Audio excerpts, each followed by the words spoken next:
Then boys and girls, the fourth ways that we can use to induce EMF is by moving a conductor in magnetic field. Conductor in magnetic field or across the magnetic field.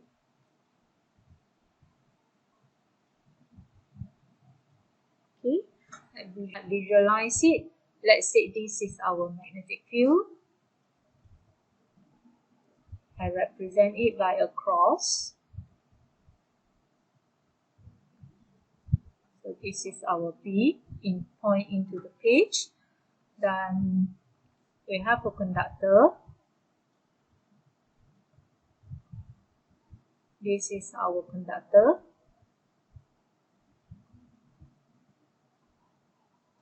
Okay, so when I move the conductor across the field, you will find out that very starting, this is the area covered by the conductor. This is the area covered by the conductor.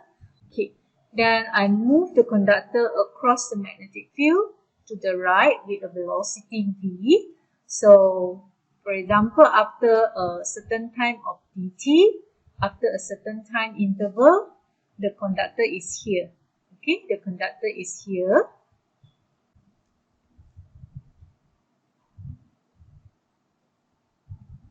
So class, as the conductor moves to the right, you can see obviously the area that covered by the conductor is increasing. So there is a change of the area, whereby when this area changes, we will notice that the numbers of field lines that passing through the area is increased. So there is a change in flux, so it will induce EMF. It will induce EMF.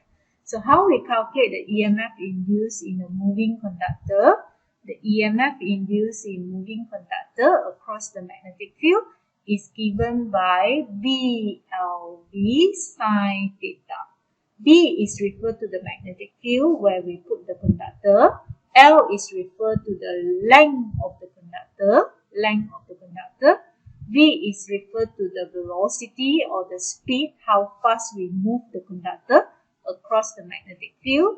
Angle theta refers to the angle between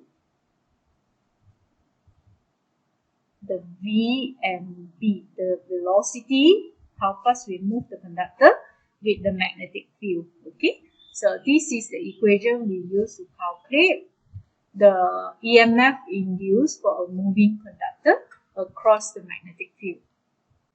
So class, the direction of the current induced for this situation you can calculate using the right hand palm's rules. The thumb point in the direction of velocity, then align all your fingers in the direction of B. So the palm face will show the direction of current flow. So for these situations, you can put all your fingers point into the screen or the page, and then rotate your hand to the right, same direction as the velocity. So you will find out that the palm face is upward. So the direction of current induced in the conductor will be upward. This is the direction of current induced for these situations. You can determine using right hand palm rules. Okay, let us see how we apply the concept we discussed just now using question 4. So we have figure 5.1. We have a thin copper rod AB of length 1.2 meter is moved vertically lengthwise across a horizontal magnetic field. So the magnetic field is pointed into the page with the strain is 0.5 Tesla. So this conductor, this copper rod is moving with a speed of 2 meters per second. So if the resistance of the rod is 5 ohm, given that this rod have a resistance of 5 ohm, determine the magnitude and direction of induced current. So we want to find the value of the induced current. So class, basically we can determine the EMF induced when the rod moves across the field. So we can relate the EMF induced. We can relate the EMF induced with current induced in the circuit using Ohm's law.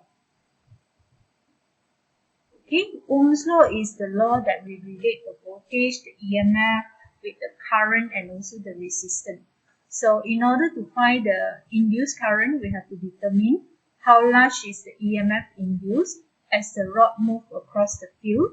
So EMF induced for a moving conductor across magnetic field is given by BLV sine theta. So we put in the value. The magnetic field is 0.5. The length of the copper conductor is 1.2. The speed we move it is 2 meters per second. Theta is referred to the angle between the speed or velocity v with the p.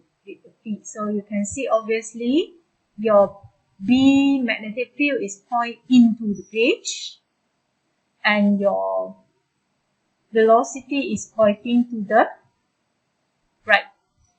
So the angle between the B and the V is 90 degree. So we have sine 90. Then you might pause the video to do the calculations.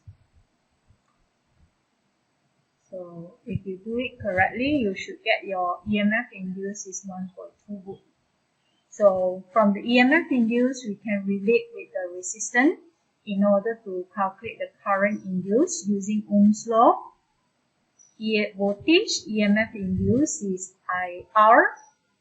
So the current induced will be the EMF induced divided by the value of resistance. So 1.2 over the resistance is 5 ohm. So pause the video to do the calculations. We will get the current should be 0.24 ampere. 0.24 ampere. Then class, we need to determine the direction of induced current. So to determine the direction of induced current, we are going to use our right hand palms. So the thumb will point in the direction of velocity, the fingers will point in the direction of p. So our palm face will show the direction of force. So for these situations, our B is pointing into the page. So I put all my fingers pointing into the screen. Then the thumb shows the direction of velocity. So the velocity is to the right, so I rotate my palm. Okay, so thumb point in the direction of velocity to the right, but the fingers still point into the page, showing the direction of P. So you can see obviously your palm face is upwards. Your palm face is upwards, so it means that your current will flowing upwards.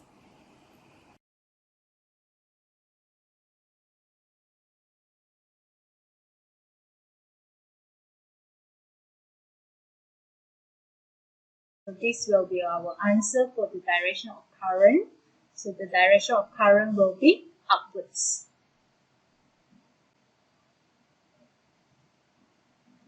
Okay, now we're done with question 4.